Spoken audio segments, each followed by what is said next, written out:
დავიწყეთ, ესე იგი, ეს არის ბოლო სიტყვა და პრინციპში ბოლო სიტყვის პროექტის პირველი სიტყვის თქმა მე მომიწია. გამარჯობა. ძალიან მიხარია, რომ ამ პროექტის წარდგენა მიწევს ჩემ ძალიან კარგ კოლეგებთან და მეგობრებთან ერთად. ბოლო სიტყვა კი ქვია, მაგრამ მე მგონია, რომ საკმაოდ ისეთი საინტერესო ახალი სიტყვა იქნება. ამ შემთხვევაში YouTube სივრცეში, მაგრამ მე მგონია, რომ შემდეგ უკვე სხვა პლატფორმებსაც თანდათან ავითვისებთ. მე ვარ ბექა პატურაშვილი. რატი მუჯირია ჩემთან ერთად გიორგი ცხვითავა და თამარ ნუცუბიძე, რომელიც გვერდება ამ შემთხვევაში ბრიუსელიდან. ხო ასეა თამარ? მოგესალმებით. მოგესალმებით მეგობრებო. მოკლედ, ბევრი შესავალი რომ აღარ გავაკეთო, ვიწყებთ ახალ პროექტს. ძალიან საინტერესო ინიციატივა, რომელიც პრინციპში განაპირობა არსებულმა სიტუაციამ პირველ რიგში და მეორე განაპირობა იმან, რომ ჩვენ საერთო მიზანი გვამოძრავებს ის, რომ შევინარჩუნოთ ჩვენი პროფესია, ვიყოთ აქტიურები და სადაც შეგვიძლია, როგორც შეგვიძლია რაღაცნაირად ობიექტურად შევძლოთ, რომ ვიმუშაოთ და მიმდინარე მოვლენებს გამოვეხმაუროთ ხოლმე. გარდა გამოხმაურებისა რაღაცნაირად შევაფასოთ და საბოლოო ჯამში ბოლო სიტყვა ვთქვათ, ასე ვთქვათ, მინიმუმ ჩვენთვის და ჩვენი აუდიტორიისთვის რას ვფიქრობთ ამა თუ იმ თემაზე. და მესამე რამაც განაპირობა, რომ ეს პროექტი დავიწყეთ, არის ის, რომ საჭირო იყო არა როგორც ინდივიდუალური მოთამაშის როლში ყოფნა, ჩვენი აზრით საჭირო იყო რაღაცნაირად ერთ აზრზე მყოფი, ერთ პოზიციაზე მყოფი და ერთი პრინციპების მქონე ადამიანების გაერთიანება და ესაც ბოლო გამოცდილება მაჩვენა.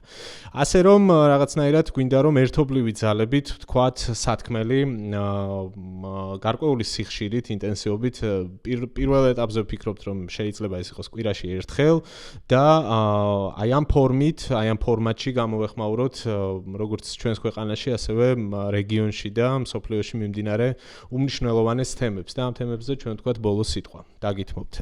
ეს ყველაფერი გავაკეთოთ ისე, რომ სრული კონტექსტი გავითვალისწინოთ, გავიაზროთ კონტექსტში, ის რაც ხდება ბრიუსელში, კიევში, შეიძლება მოსკოვშიც, ვაშინგტონში, თბილისში. მოკლედ ის რაც მნიშვნელოვანი არის იმისთვის, რომ ცივილიზაციურ ბრძოლაში და ასე ვთქვათ, დეზინფორმაციის ნიაღვარში არ დაიკარგოს. იმიტომ რომ ჩვენ ძალიან დიდ და ბევრ ინფორმაციას ხვდებით და მთელს ამ ინფორმაციაში მნიშვნელოვანია ყოველთვის როგორი არის კონტექსტი, რა კონტექსტში ხდება ეს ამბავი, იმიტომ რომ კონტექსტი უმეტეს შემთხვევაში აძლევს მნიშვნელობას ამა თუ იმ ამბავს. კი ბატონო.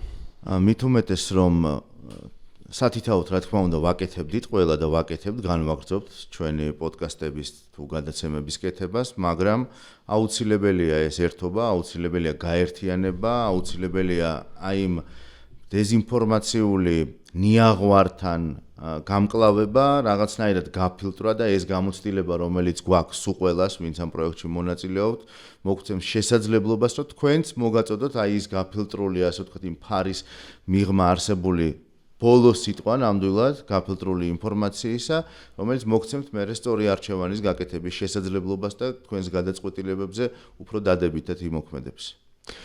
თამარ. მოგესალმებით მეგობრებო, ჩვენი ქვეყანა ეხლა ძალიან დიდი გამოწვევის წინაშეა, რასაც ქვია ჰიბრიდული ომი რუსეთთან. მართალია, როგორც ბევრ სურს და რაღაც აი ეს მოჩვენებით მშვიდობით აპელირებს, რომ აი ეს სტატუს კვო უნდა შეინარჩუნოს ქვეყანაში და არ გვაცვივა თავზე ბომბები, მაგრამ რუსეთი რბილი ძალით იპყრობს ყოველდღე ნაბიჯ ჩვენ ქვეყანას და ჩემთვის ყველაზე მტკივნეული ის არის, რომ დღის წესრიგში ევროკავშირში აქ ევროკავშირის პოლიტიკურ დედაქალაქში საქართველოს თითქოს წაშლილია საერთოდ და აღარ არის ჩვენს ქვეყანაზე საუბარი. მაშინ როცა საპირისპიროდ გამოკითხვები, კვლევები აჩვენებს, რომ ჩვენი ქვეყნის უმრავლესობას სურს სწორედ ამ ოჯახის წევრი იყოს, მაგრამ გამოწვევებს ისიც ემატება, რომ მძლავრი პროპაგანდა მუშაობს სწორედ ევროკავშირის ფასეულობების წინააღმდეგ და ჩვენ თვლით, რომ ჩვენი წვლილი პატარა ნაბიჯი, ჩვენი ბოლო სიტყვა უნდა ვთქვათ იმისთვის, რომ ადამიანებს დავანახოთ, რომ სწორედ ევროკავშირში არის ჩვენი გადარჩენა, ჩვენი თვითმყოფადობის შენარჩუნება, ენის, რელიგიის შენარჩუნება და სწორედ უსაფრთხოებაც და ის რომ ბომბები არ ცვიოდეს ჩვენს ქვეყანაში, აი ევროკავშირთან ახლოს ყოფნა და ამ ოჯახში ყოფნა იქნება ამის გარანტია და ამიტომაც ჩავთვალეთ საჭიროდ რომ ასე გაერთიანებულად ყოველი საკითხი, ყველაზე მნიშვნელოვანი საკითხი გავშალოთ თქვენთვის და მართლაც კონტექსტი გაჩვენოთ თუ რა ქმნის დღეს პოლიტიკა საქართველოში. გადავიდეთ კარგი თემებზე, ხო, პრინციპში რაღაცნაირად შესავალს ვერ ავწდით რა, როცა ამას გეგმავდით, რომ აი როგორი იქნება ჩვენი პირველი ეპიზოდი, ვთქვით რომ არ გვინდა რაღაც ეს დიდი წარდგენები, მოდი პირდაპირ საქმეზე გადავიდეთ, მაგრამ რაღაცნაირად კიდევ ერთი დეტალი მინდა დავამატო ამ ამბავს მაყურებლისთვის, რომ ამ შემთხვევაში მე ვიქნები თქვენი კომპლიმენტი, თქვენს მიმართ კომპლიმენტების ავტორი, მაგრამ არ არის ეს გადაჭარბებული დღეს საქართველოში, მით უმეტეს იმ რეალობაში, რაც მედიაში არის, სამწუხაროდ არ არის იმის ფუფუნება, რომ ბევრი კომპეტენტური და სწორ პოზიციაზე მდგომი ადამიანი ერთად შეკრიბო. საბედნიეროდ ამ პროექტს ალბათ ის გამოარჩევს, რომ ძალიან მიხარია, რომ გვერდით მყავს არჩეულებრივი ადამიანები და ამ შემთხვევაში ბრიუსელიდანაც გვერდება მართლაც გამორჩეული ჟურნალისტი, რომელსაც საზოგადოება კარგად იცნობს და მე მგონია, რომ ყველა ნებისმიერ თქვენგანს თქვენი სათქმელი დაეჯერება და ეს ზოგადად დამაჯერებლობა ვფიქრობ, რომ მედიისთვის და ჟურნალისტისთვის არის ერთ-ერთი მთავარი სამკაული და დროის განმავლობაში მოიპოვება ეს ყველაფერი, რეპუტაციას მოაქვს ეს ყველაფერი და აქედან გამომდინარე, როდესაც ჩვენ ვამბობთ, რომ რაღაც თემებზე ჩვენ ვიტყვით ბოლო სიტყვას, თუ ეს არ გამოიყურება დამაჯერებლად, თუ ამ ბოლო სიტყვას ამბობს ადამიანი, ვისაც აქვს რაღაცა გაურკვეველი ბექგრაუნდი, ან საერთოდ არ აქვს ეს ბექგრაუნდი და ან კიდევ ხშირად იცვლის ხოლმე ღუზის ჩასასშვება ადგილებს, ეს ცხადია ვერ იქნება დამაჯერებელი. აქედან გამომდინარე, ამ პროექტის წარმატების ერთ-ერთი საფუძველი მგონია თქვენი კომპეტენცია, მეგობრებო, და ძალიან მიხარია, რომ თქვენს რიგებში ვარ ამ შემთხვევაში და დიდი მადლობა ყველას კიდევ ერთხელ ამ გადაწყვეტილებისთვის. ძალიან დიდი იმედით ვუყურებ ამ ამბავს, ძალიან პოზიტიურად ვარ განწყობილი იმ ნაწილში, რომ საზოგადოების ჩართულობა იქნება შესაბამისი და ნახოთ აბა როგორი ფიდბექი წამოვა კომენტარებში, როგორი იქნება, ვთქვათ, აქტივობა, ნახვები, გამომწერები, ეს ყველაფერი თანდათან უფრო მოგცემს სტიმულს. ჩვენმა ცალ-ცალკე გამოცდილება მაჩვენა, რომ ძალიან კარგი შეგრძნება, როცა გამომწერები გემატება, ძალიან კარგია, როცა კარგი ფიდბექი მოდის, გიკომენტარებენ პოზიტიურად, გამხნევებენ და ასე შემდეგ. ამ შემთხვევაშიც ამ პროექტსაც ეს ყველაფერი დაჭირდება. ჰეითერებსაც ხო, მაგასაც გამოვკლავდებით. გვიყურებთ, ესე იგი იცით YouTube როგორც მუშაობს, ამიტომ დაიწყეთ რასელოდებით subscribe, ზარისხილაკი, ლაიქი, კომენტარი, ყველაფერი მნიშვნელოვანია ჩვენთვის, იმიტომ რომ მაქსიმალურად ბევრ ადამიანთან მივიდეს ეს ჩვენი ბოლო სიტყვა და მაქსიმალურად ბევრმა ადამიანმა ნახოს სრული კონტექსტი ამბების, რომელიც სოფლიოში ხდება. თან მით უმეტეს ფოკუსი ჩვენი 4-ეულისა, რა თქმა უნდა, უკავშირდება ქვეყნის უსაფრთხოებას, უკავშირდება ქვეყნის კეთილდღეობას, განვითარებას, დასავლურ ოჯახს, რაშიც თითოეულ ჩვენთაგან საკმაოდ დიდი გამოცდილება აქვს, უკავშირდება ჩრდილოატლანტიკურ ალიანსს, ევროკავშირს, უკავშირდება ჯარისკაცს, უკავშირდება მთლიანად მთელ იმ უსაფრთხოების არქიტექტურას, რომლის ცვლილებების მომსწრენიც ვართ ყველა ჩვენთაგანი და აი აქ ზუსტად ის არის ყველაზე მთავარი და ბოლო სიტყვა, რომ საქართველოს არ დარჩეს აი ამ უსაფრთხოების არქიტექტურის მიღმა, არამედ იქონდეს თავისი ადგილი ზუსტად აი ამ ყველაფერში და მნიშვნელოვანი იქნება, რა თქმა უნდა, თქვენი კომენტარების და თქვენი გამოხმაურებაც ყველა ამ თემასთან და საკითხთან დაკავშირებით. ოკეი, დავიწყოთ მაშინ. მე მგონია, რომ მე ხაც ბოდიში გაგატყობდი, ძალიან მაინტერესებს ბრიუსელიდან როგორ ჩანდა პოლონეთზე თავდასხმა. არ გულისხმობ რუტეს და ბიუროკრატებს, შენ მან ხარ ცხოვრობ ამდენი ხანი და ადგილობრივთანაც მეტნაკლებად ასე თუ ისე გაქვს გარკვეული შეხება.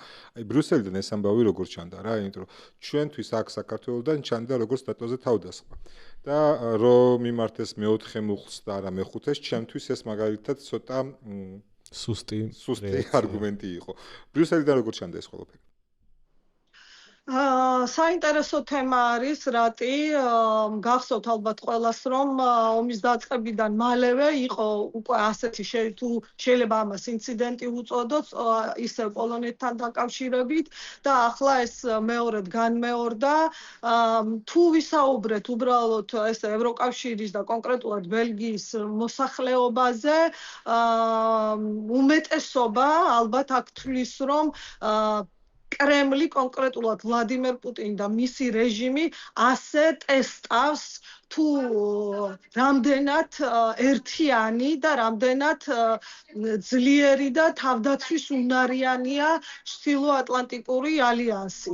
პრინციპში ძალიან ღიად რო ვთქვა და სიმართლე რო ვთქვა, ალბათ ბევრს არც ეგონა და არც ელოდა, რომ მეხუთე მუხლი იქნებოდა გამოყენებული, რადგან ეს უკვე პირდაპირ კონფრონტაციას ნიშნავდა და ალბათ მაინც უმეტეს წილად მაინც ფიქრობდნენ რომ ეს მუხლი არ იქნებოდა გამოყენებული, თუმცა რა თქმა უნდა ადამიანებისთვის რომლებიც თავის უსაფრთხოებაზე ზრუნავენ და აქ უნდა გავითვალისწინოთ ის ფაქტიც რომ სწორედ ამ სივრცეში აი ეს უსაფრთხოება არის ყველაზე მნიშვნელოვანი და წლები ომი არ ყოფილა ამ სივრცეში და სწორედ ეს არის ევროკავშირის და ნატოს წევრი ქვეყნების მოსახლეობის ყველაზე დიდი ბენეფიტი, რომ ისინი თავს უსაფრთხოდ გრძნობენ და სხვათა შორის მე პირადად აი ესეთი იცით როგორი შეგრძნება გამიჩნდა, რომ უფრო მკაფიო გახდა,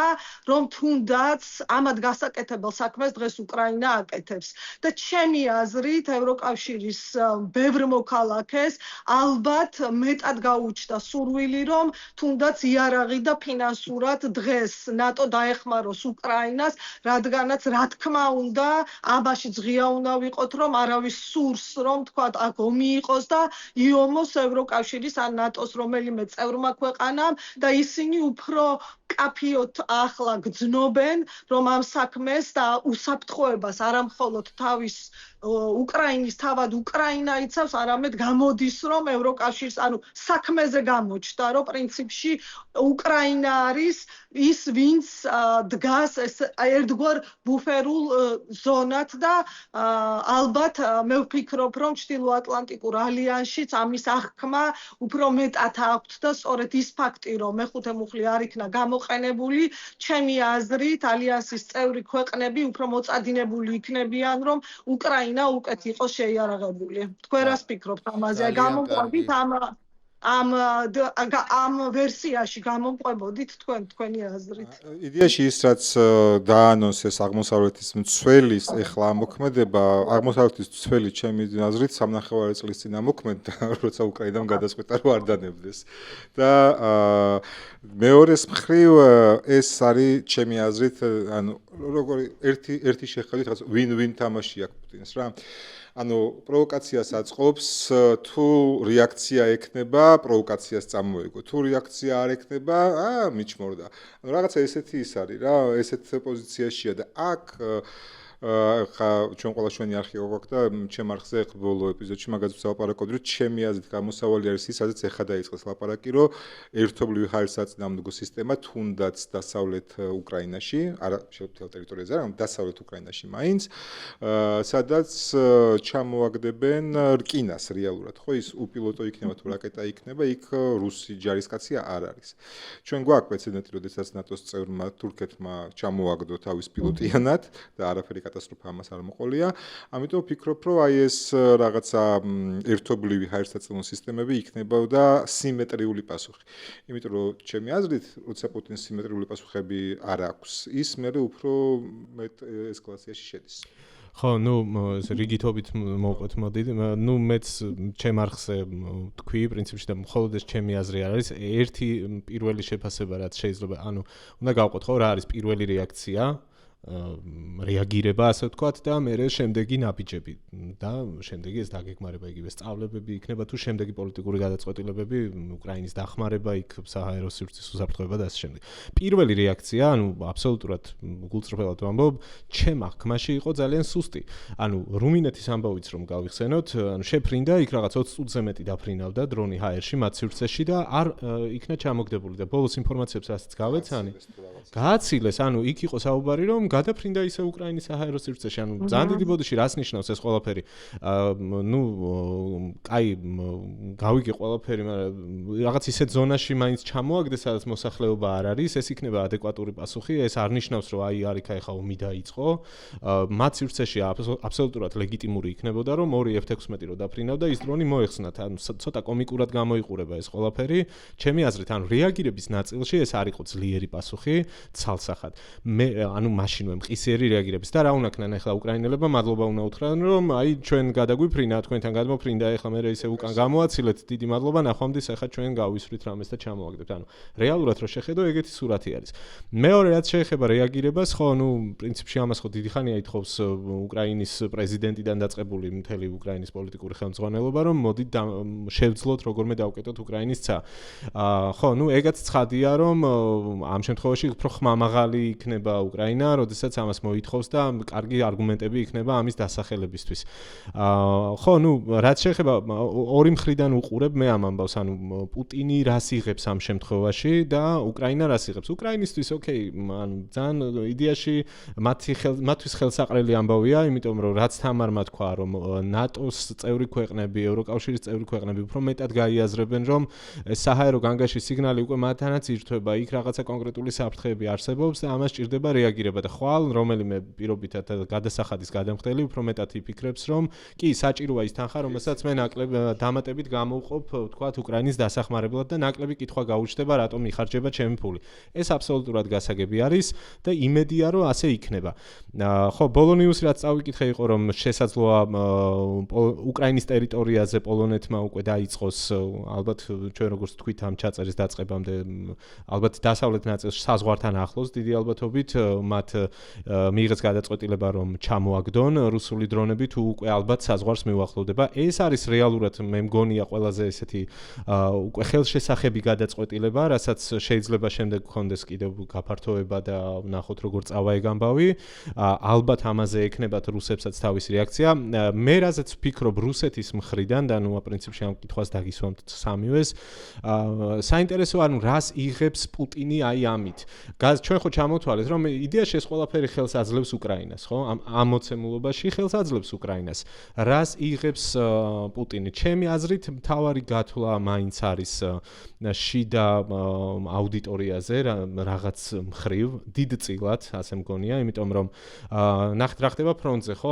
მათ დიდი წინსვლა არ აქვთ, უზარმაზარი პროპაგანდის მანქანა მუშაობს იმისთვის, რომ დაარწმუნოს რუსეთის მოსახლეობა, რომ ჩვენ წინ მივიწევთო და იქ ყალბ რუკებს ატრიალებენ წინ და უკან და დროშებს აფრიალებენ, ვითომ რო აი კუპიანსკი აიღეს მაგალითად, რეალურად მათ წინსვლა არ აქვთ და ჭირდებათ უფრო ახალი მითების შექმნა.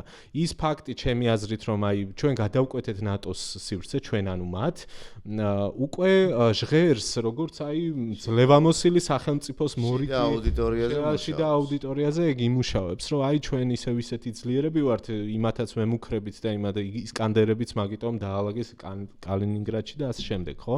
მისთვის ალბათ ყველაზე მეტად თუ რამე კუთხით ხელსაყრელი არის მხოლოდ მაგაში გამოსადეგი, თორე ახლა რეალურად ეხა იქ ესკალაციას არ ვიცი, რამდენად უნდა ველოდოთ, არ მგონია.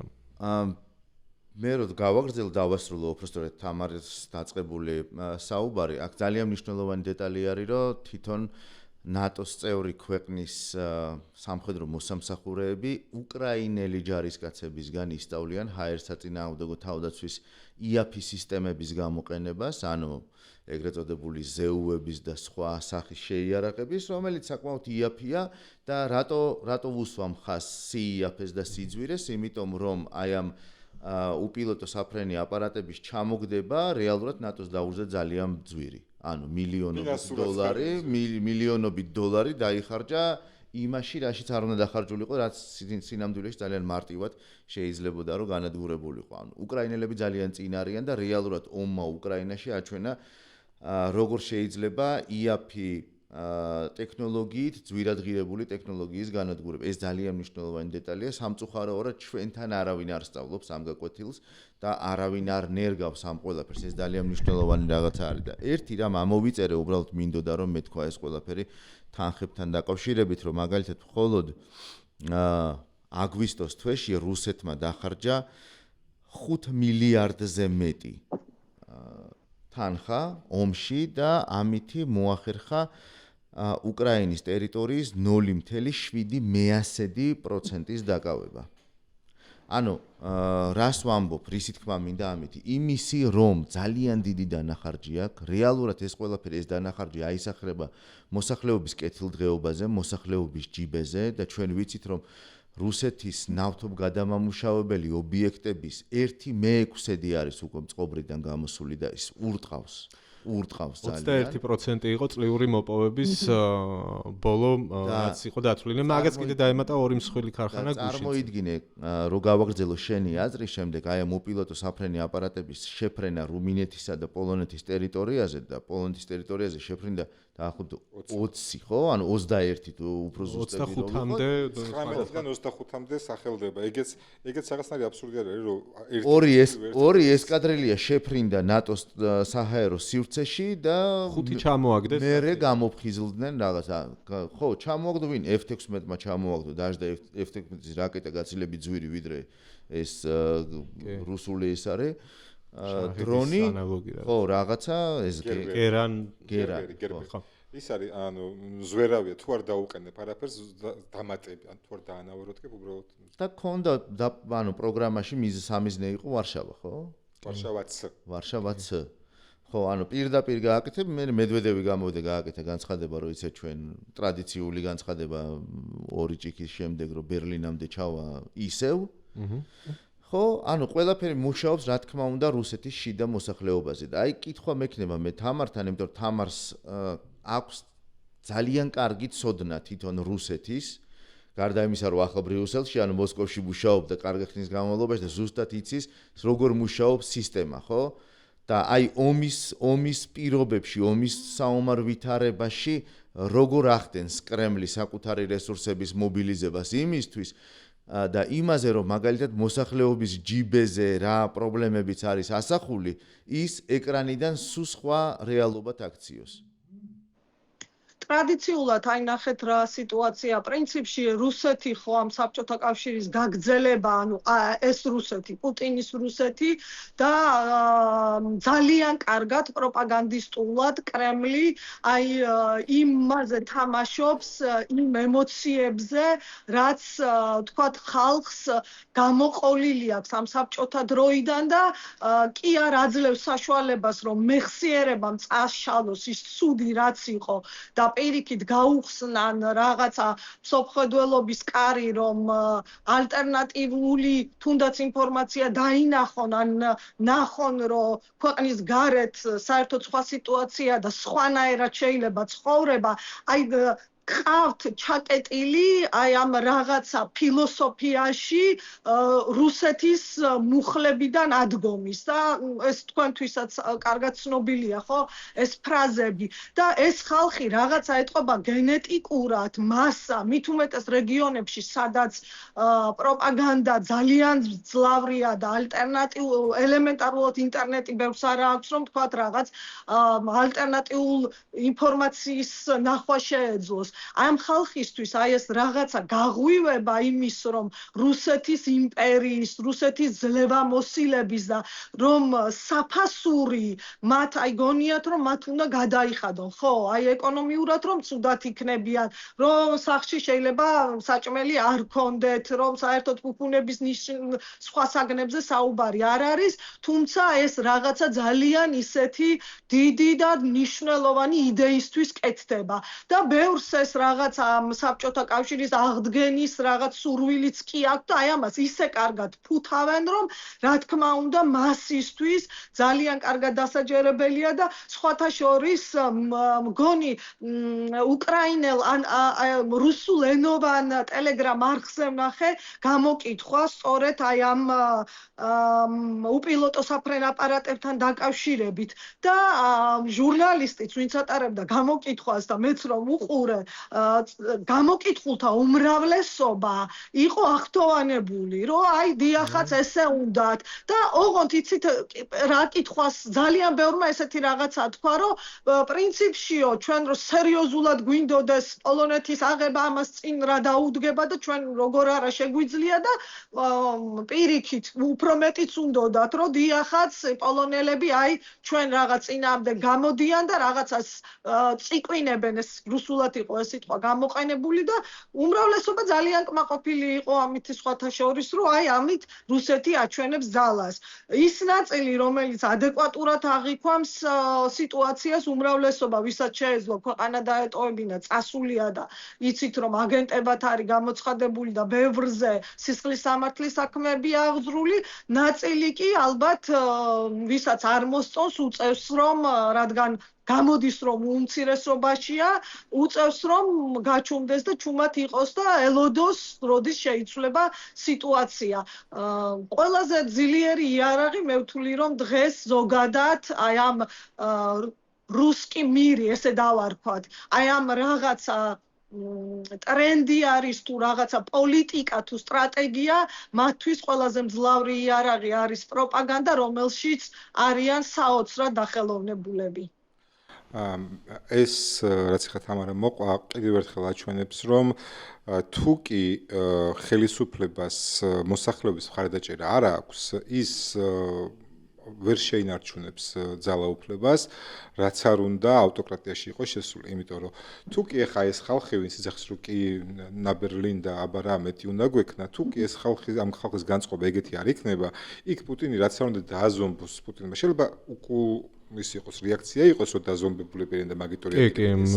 თუმცა 21 საუკუნეში როცა თუ გინდა ინფორმაცია მათ შორის დაბლოკილ ინტერნეტშიც VPN-ით გააცვლენ და მიიღებ ეგ არის და თან მე არ გავიზიარებ აზრს რომ ეს დრონების აქტი მხოლოდ პროპაგანდისტული აქტი იყო იმიტომ რომ ჩვენ არ უნდა დაგვაუწყდეს რომ შეფრენა მოხდა ორი მიმართულებიდან ბელარუსიდან და უკრაინიდან მე მგონია რომ ძალიან ბევრი სადაზვერო ბრძოლით დაზვერვა ასე რომ დავარქვათ რა გაიტესტა მარშრუტები კი იქ ვარშავაზეც იყო სამიზნე ლოძია ეგეთი ქალაქი იქითკენაც იყო სამიზნე თუმცა ძირითადად აი ამ 20-დან ძირითადი ნაწილი იყო მიმართული ჟეშოვზე ჟეშოვი ხა ვიცით რომ არის ის ჰაბი სადაც მთელი დასავლური შეერაღება ჩადის და საიდანაც შედის მერე უკრაინაში იქვე არის სარკინიგზო ჰაბი თუ ხო ამიტომ მთელი სამიზნე იყო ჟეშოვი და ჩემი აზრით გაიტესტა მარშრუტები იმიტომ რომ ვიცით რომ ის იყო რა ქვია კოლექტირებადი დრონები იყო და ანუ გაიტესტა მარშრუტები როგორ შეიძლება ჟეშოვამდე მისვლა ჩამ აი ამ 4-დან 3 თუ სწორად მახსოვს და მღალატოს მეხსიერება ჩამოვარდა ჟეშოვიდან ჩრდილოეთით ქალაქის სახელი აღარ მახსოვს ანუ ჟეშოვისკენ მიდიოდა და ჟეშოვამდე ჩამოვაგდეს ეს 3 ანუ მე ვფიქრობ რომ იტესტებოდა ამასთან ერთად მარშრუტები პირველ რიგში რა მარშრუტები შეიძლება ყველაზე მოკლე დროში მიაღწიო ჟეშოვამდე და გარდა იმისა გარდა დროისა მანძილები საფრენი მანძილები რამდენი არის და რა საწვავი სმარაგები უნდა ქონდეს ამ დროინს რა მოდიფიკაციის დრონები უნდა გაუშვა ეგ იტესტებოდა და გარდა მაგისა დაიტესტა თვითონ რეაქცია როგორი შეიძლება ყოფილიყო რეაქცია იმიტომ რომ ეხლა ჩვენ vicit რომ 20 დრონი რაღაცა სასაცილო არის იმასთან შედარებით გამომდინარე ხო როცა რაღაცა 814 იყო ბოლოს 200 თუ მოდის 7-ად წინავს უკრაინელებს ხო და გარდა ამისა პროცენტებში რო გადავიყვანოთ თუ კი 20-დან 5 ჩამოვაგდეს ხო გამოდის რომ 20% როცა უკრაინა ასულია სადღაცა 80-85%-ზე შესაბამისად თუ კი სწორ რეაგირებაზე ვილაპარაკებთ პირველი და ერთადერთი ჩემი აზრით ამ ეტაპზე ადეკვატური ნაბიჯი იყო პოლონელი სამხედროების გაგზავნა უკრაინაში იმისთვის რომ უკრაინელებისგან ისწავლონ აი ეს მილიონები როგორ არ გადაყარონ დრონებში და როგორ დაიცვან თავი. კი ბატონო, ანუ ძალიან საინტერესო არგუმენტებია. ანუ მე იდეაში იმას ვამბობდი, რომ მეტწილად თუმცა ეს თავისთავად არნიშნავს, რომ ეგ აქ ალბათ სხვადასხვა მიზნები არის, რაც უნდა განვიხილოთ და ვიგულისხმოთ რა. ანუ ეგ სამხედრო ამოცანა, ეს დაზვერვის ნაწილია, შენ თქვი კი ძალიან კი ბატონო, ამაში აბსოლუტურად გეთანხმები მეც. ხო, ნუ ალბათ თავარი არის ის, რომ ხო რეაგირება როგორი ექნება, შემდგომი პოლიტიკური გადაწყვეტილებები როგორი იქნება, ანუ კიდევ ერთხელ ვიტყვი, რომ პირველი პოლიტიკური რაღაც შეფასებებში რეაქცია არ ჟღერდა. ყოველ შემთხვევაში აქედან ასე ხო, თამარ არ ვიცი. ხო, არა, მეტი გვინდა მინიმუმ ხო, ნუ ნატოს გენერალური მდივნის განცხადება რომ იცით რა, აი ჩვენ შევძელით და ეფექტურად გაუმკლავდით, ცოტა არ გამოიყურებოდა რაღაცა არ ვიცი, არ გამოიყურებოდა რაღაც მკაცრ და საკმარის რეაქციად, ჩემთვის. ნუ ამამდე ხა ისე ვიქმნებდივართ, რომ არ უნდა მიეცეს რუსეთს საბაბი, რომ თქვან, რომ პროვოკაციას წამოეგონ. ეგ მაგამოცანის წინაშეც განანეხა ჩემი აზრით ნატოში და ევროკავშირში, რომ თავი ისე დაიცვან, რომ არ გახდნენ თვითონ მესამე მსოფლიო ომის, ცხელი მესამე მსოფლიო ომის, ჰიბრიდულ მსოფლიო ომს ჩემი აზრით უკვე უყურებთ ძალიან თვალსაჩინო არის, ეს მესამე მსოფლიო ომია, ჰიბრიდულ ჭრილში ოღონდ და ერთადერთი ამოცანა ეხა ჩემი აზრით, რაც აქვს ნატოს და ევროკავშირს არის ის, რომ ცხელი მესამე მსოფლიო ომის მიზეზი თვითონ არ გახდეს რა, თავი ისე დაიცვას. ხო, მით უმეტეს. ხო და რატი, აი ზუსტად ჩაგეჭრები, მაგიტომაც მგონია და აი მაგიტომაც დავიწყე ზუსტად იმისზე ლაპარაკით, რომ გამოსავალი ამ სიტუაციაში უკრაინის მაქსიმალური დახმარება, რადგან უკრაინა უკვე ომში არის ჩართული და რასაც თქვენ ამბობდით, უკრაინა ფაქტიურად ბრძოლის ველზე ნატო სტანდარტებს დებს და კიდე უფრო აუმჯობესებს ნატო სტანდარტებს და იქეთ შეუძლია რაღაცაში კონსულტაცია გაუწიოს ნატოს წევრ ქვეყნებს. ამიტომ ნატოსთვის ყველაზე ლოგიკური არის ახლა მაქსიმალური მხარდაჭერა უკრაინის შეიარაღებითაც და ფინანსურათაც და ყველანაირად და რა თქმა უნდა მათთან ერთად რაღაც კოლექტიურად აი ამ გამოწვევებზე პასუხის გაცემა. მით უმეტეს რომ ანუ აზრი რო გავაგრძელო, რა თქმა უნდა გეთანხმებით, თამარ ორივე მსოფლიო ომი ევროპის წიაღში აღმოცენდა და საშიშროება რა თქმა უნდა არსებობს, რომ ემანდ მეტი არ მოუვიდეს ძალის გამოყენება და კი ნატოზე წინ არის უკრაინა თავისი გამოცდილებით, იმიტომ რომ აბსოლუტურად განსხვავებული ომი ვიხილეთ ჩვენ 2024-ის თებერვალში, თებერვლის მიწურულს მარტში და იმაზე ბევრად განსხვავებულია ახლა, ანუ რამდენჯერმე შეიცვალა ამ ომმა თავისი ხასიათი და რუსეთს რო დაუბრუნდეთ, აქ აუცილებლად უნდა დაუბრუნდეთ, იმიტომ რომ დრონების შეფრენის პარალელურად არ დაგვაუწყდეს, რომ ზაპად 2025 მიმდინარეობს ბელორუსის ტერიტორიაზე, ოფიციალურად კი ამბობენ, რომ სადღაც 15000 ჯარისკაცია, რეალურად სადღაც ალბათ 13 დაახლოებით 30-ზე საუბრობენ ახლა სხვადასხვა წყაროებში თავისი სრული სპექტრით შეიარაღების და რა თქმა უნდა, იქ პოლონეთი ცდილობს და ჩაკეტა კიდევაც თავისი საზღვარი და ანუ მაქსიმალურად უნდა იქნეს აღმოსავლეთ ფლანგი გამაგრებული, იყო გადასროლილი ძალიან, რა თქმა უნდა, დამატებით გერმანიამ ლატვიაში კიდე გადაისროლა ქვედანაყოფები, რა თქმა უნდა, ეს ყველაფერი ჯერ საკმარისი არ არის და არ დაგვაუწყდეს ტრამპის პოზიცია აქ, რომ აღმოსავლეთ ფლანგს მან შეუწყვიტა დახმარება, ხო? მაშინ როდესაც ბოდიში ესტონეთმა ომის შემოვიდა. როგორ შეაფასებ ახლა მაგ წვრთნებზე ამერიკელი დამკვირვებლების ჩასვლას? აი, ეკითხვა მინდა და დამესვა და დამასტარი რა. ძალიან საინტერესო მოვლენა არის, რა თქმა უნდა, ხო? ეს მნიშვნელოვანი დეტალია, რომ თითქოს ამერიკელებს აჩვენეს, რომ აი ჩვენ გვაქვს ყველაფერი. ჩვენ ვიცით, სად კიბორჩხალები სად იზამთრებენ თუ რაღაცა მსგავსი ამბავი, ხო? ნახეთ თქვენი თვალით, რომ ჩვენ მზად ვართ. და მაგის გაგრძელებაა ზუსტად იმ საინფორმაციო ნიადაგის მომზადება უკვე კარგა ხანია, რომ რუსეთი იბრძვის არა უკრაინასთან, არამედ ნატოსთან. ეს დიდი ხნის განმავლობაში მიმდინარეობს აი ამ საინფორმაციო ნიადაგის მომზადება, სამ დღეში კიევი ვერ აიღეს ეგრევე. ეგრევე დაიწყო, აი ჩვენ ნატოს ვებრძოლებით, ნატოსთან არის ეს ომი და არა უკრაინასთან, იმიტომ რომ უკრაინა რა არის, უკრაინა არაფერია, ხო? ანუ ჩვენ უკრაინა ისე თითქოს აი ამ საინფორმაციო ნარატივში თვითონ უკრაინის თემა პრაქტიკულად ამოგდებულია, ხო? აქ პირდაპირ არის საუბარი იმაზე, რომ ცოტა ტრამპმა არია ეგ თამაში. არა? ძალიან მნიშვნელოვანი არის რა იქნება. ტრამპმა ხელი შეუწყო იმ შეთქმულებების თეორიებს, რომ იქ რაღაცა დიდი ბიძიები ინაწილებენ სოფლიოს და უკრაინა გაიწირა. იმიტომ რომ თითქოს მაგ ამბავს აწვება რა. არა, თუმცა ანუ ნახე აი პროპაგანდის ნაწილში რუსი ტიპიური რუსისთვის, რომელზეც მაგალითად საუბრობდა თამარა ცოტა ხნის წინ, ხო? მისთვის ხო მოწინააღმდეგე და გიორგი რასაც ნატოა და ამერიკა, ანუ ამ ყველაფრის უკან ხო ამერიკაა. ანუ იდეაში იმით რომ ამხილა ეგ სიმართლე.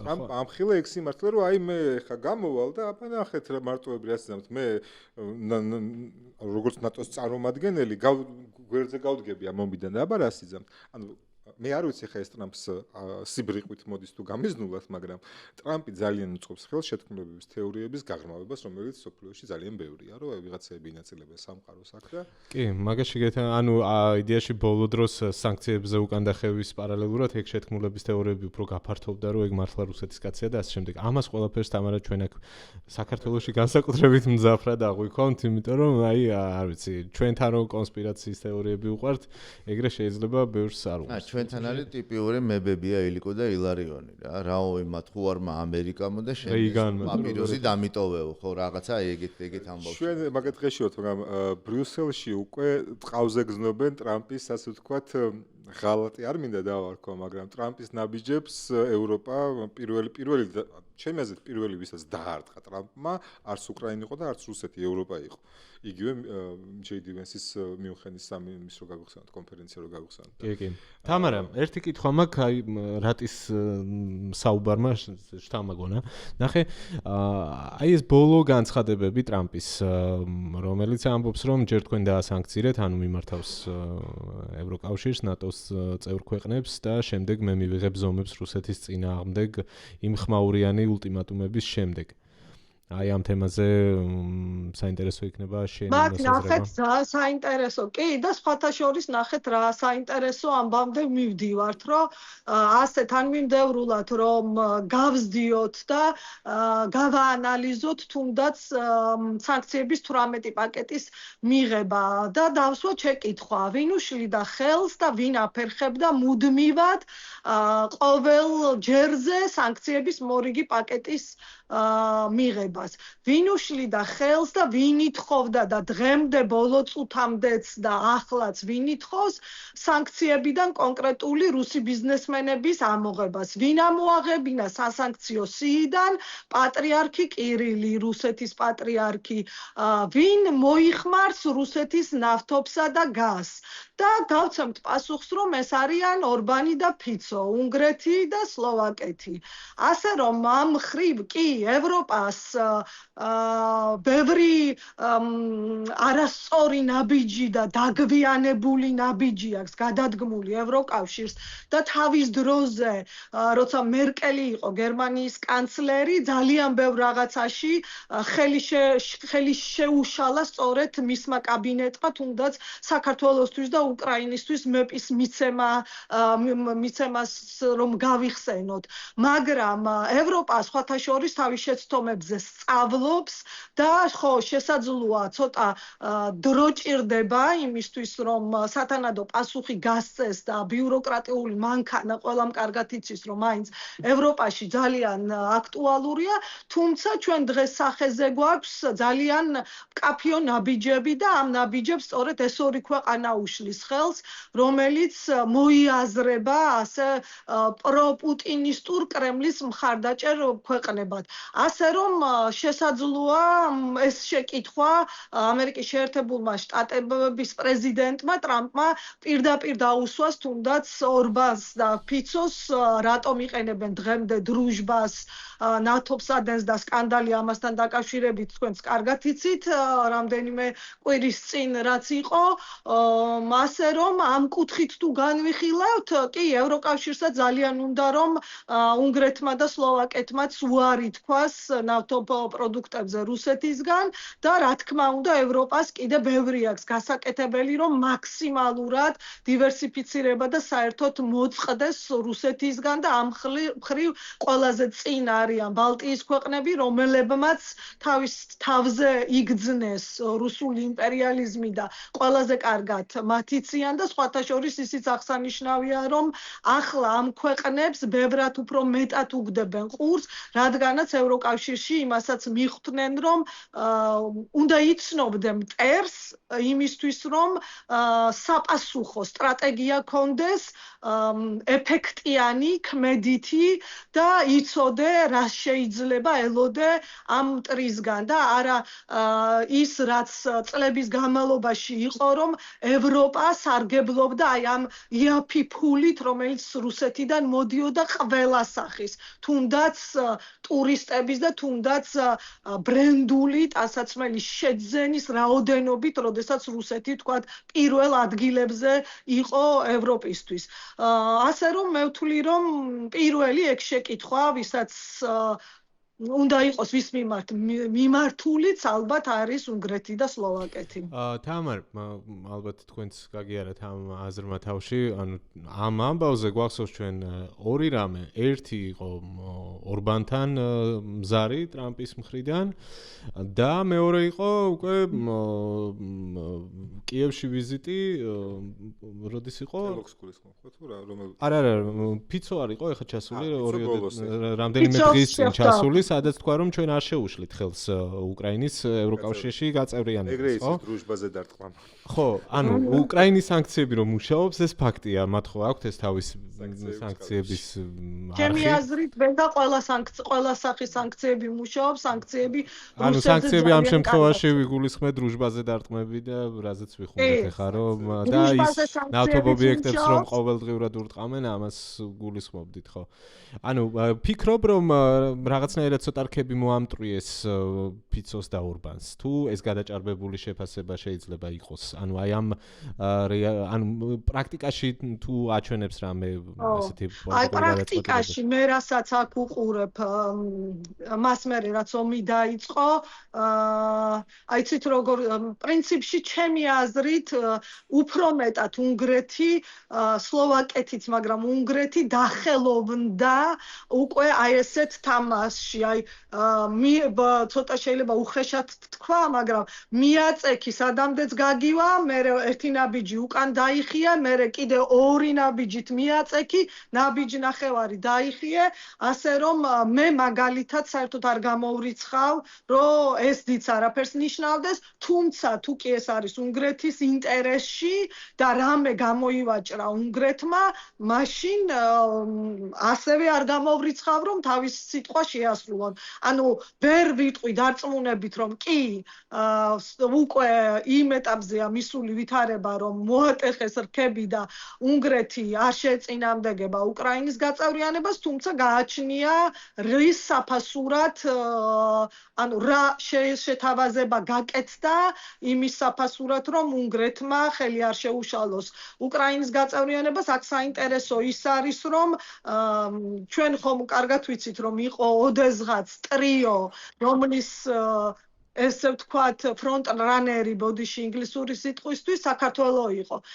და დიდი ხანია უკვე არანაირი ტრიო აღარ არსებობს, დარჩა უკრაინა და მოლდოვა და იცით რომ მოლდოვა ამ ვითარებაში და იქედან გამომდინარე რომ უნგრეთი სწორედ ბლოკავს უკრაინისთვის შემდეგი ნაბიჯების გადადგმას გაწევრიანების გზაზე, არც უკრაინის სურვილი არ არის და ალბათ არც მოლდოვასი რომ მოხდეს მათი განცალკევება, რა თქმა უნდა უკრაინას ამ ომის ვითარებაში სჭირდება თუნდაც მოსახლეობის რაღაცნაირად შემართებისთვის, რომ აი არ გამოჩნდეს, რომ მოლდოვამ გაუსწრო და უკრაინა ჩამორჩება და ამიტომ ჩემი აზრით რაღაცა დათმობები ალბათ უნგრეთისთვისაც იქნება შეთავაზებული იმისთვის, რომ აი ეს გაყოფაც არ მოხდეს და ერთად გააგრძელონ გზა უკრაინამ და მოლდოვამ.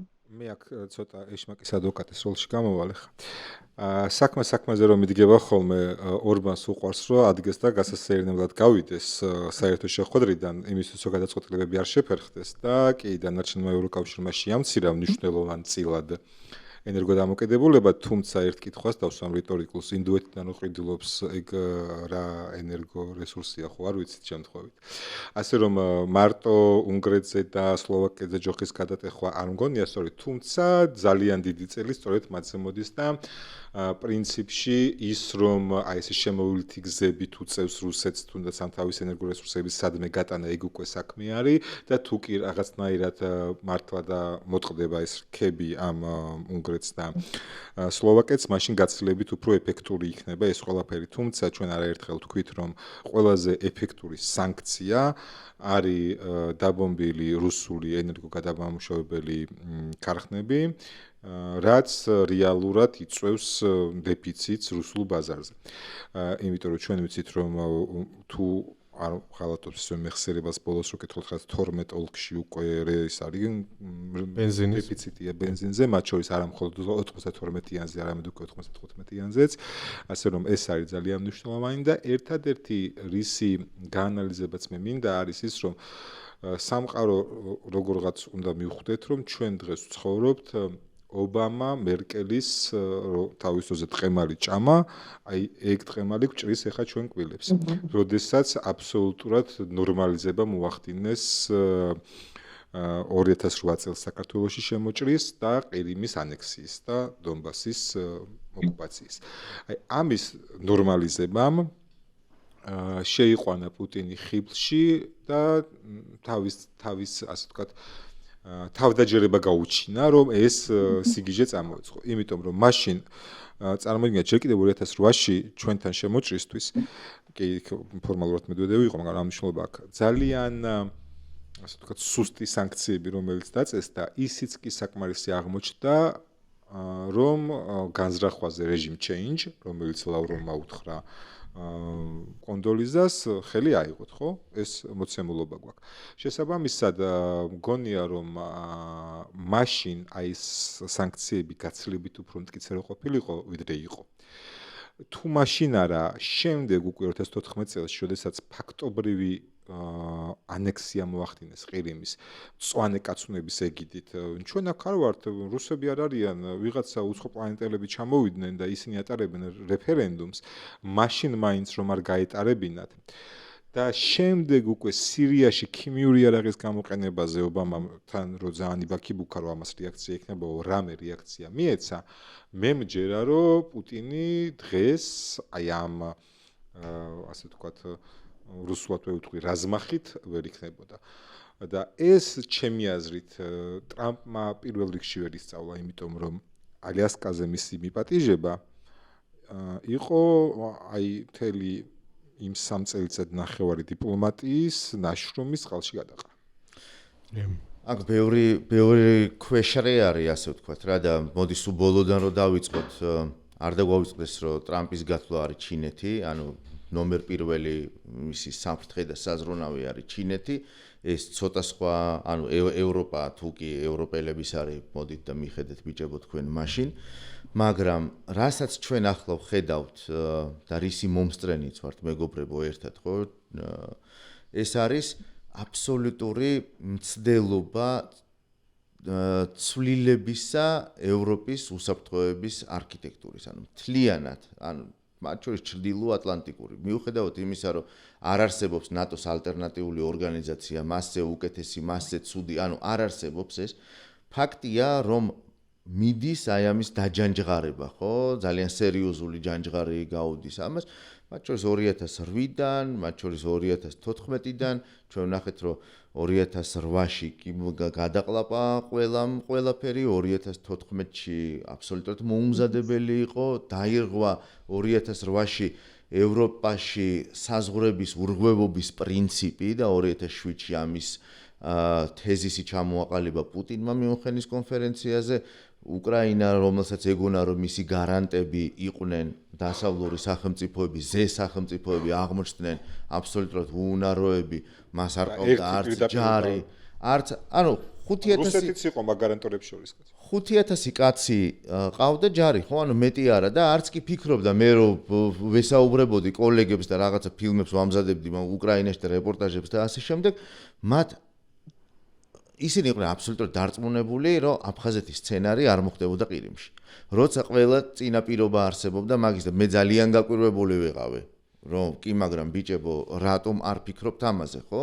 როცა წითელი დროშებით გამოდიოდნენ რუსები, ანუ FSB-ს წარმომადგენლები პორტებში და ამბობდნენ რომ NATO go home და რაღაცა ეგეთი პლაკატებით და ასე შემდეგ, ხო?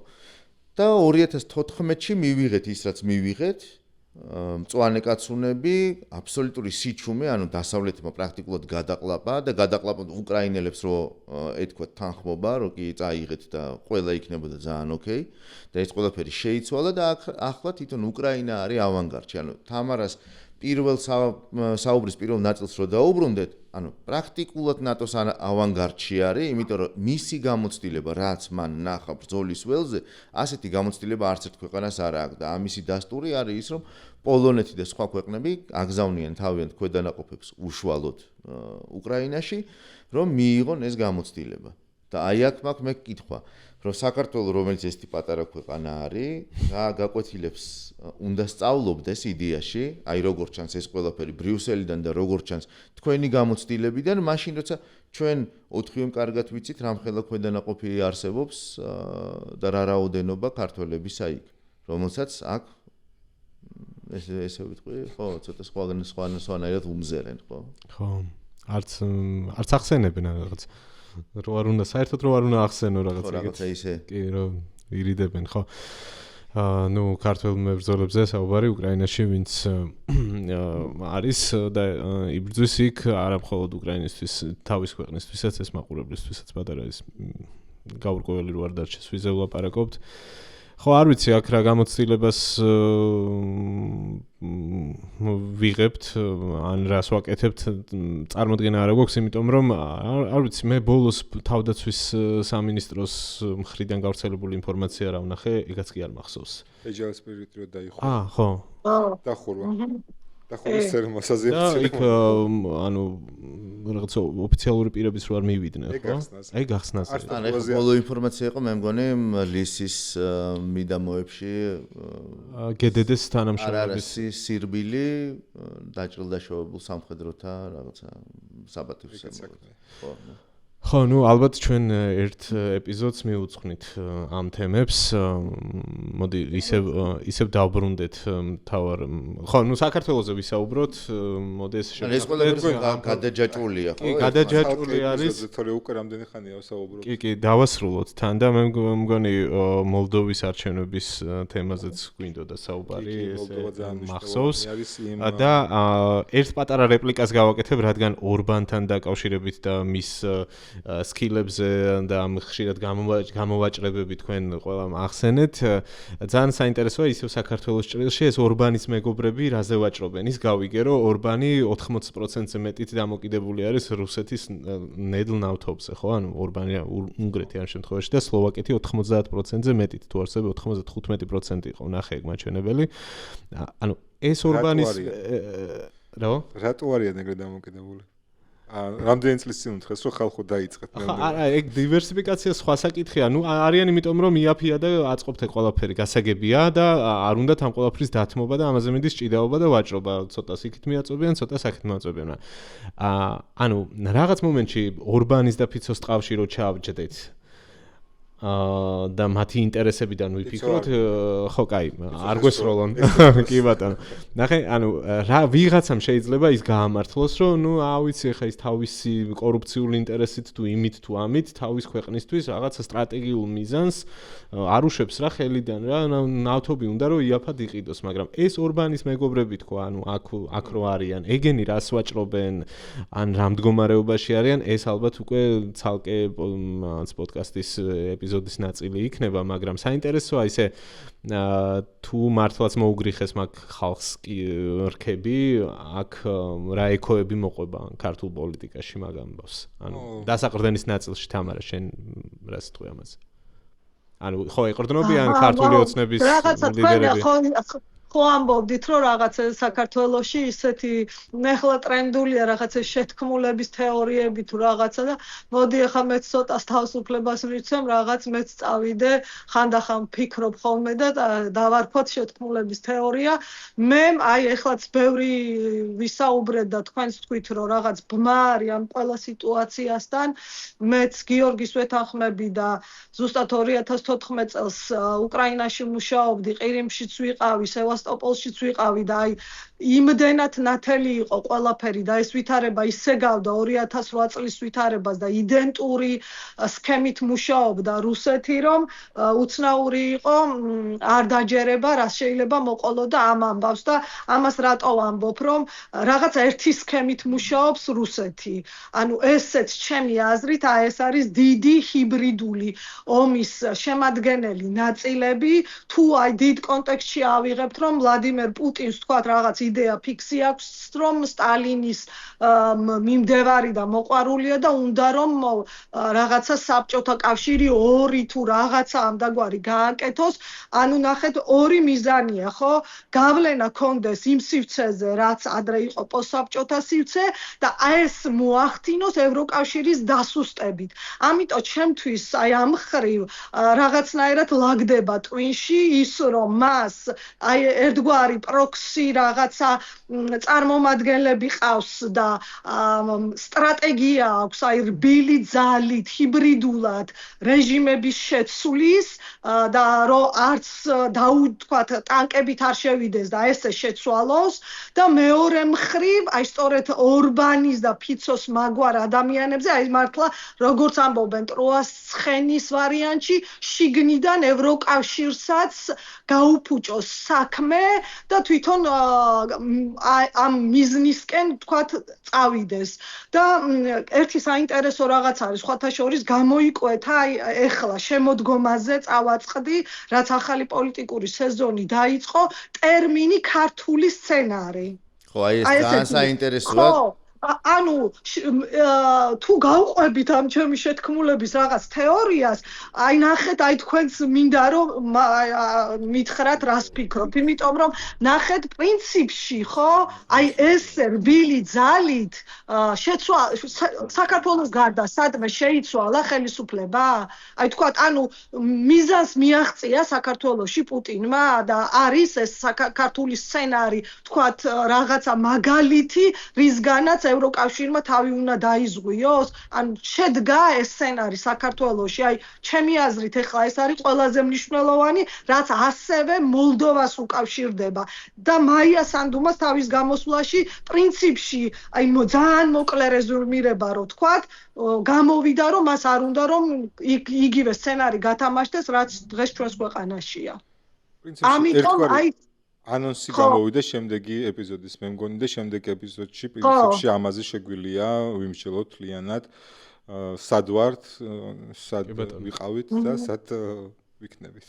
ხო, მე მგონი ეს საინტერესოა და იმ კითხვაზე ალბათ პასუხობს, რომ რა ინტერესი აქვს თუნდაც ფიცოს და ორბანს.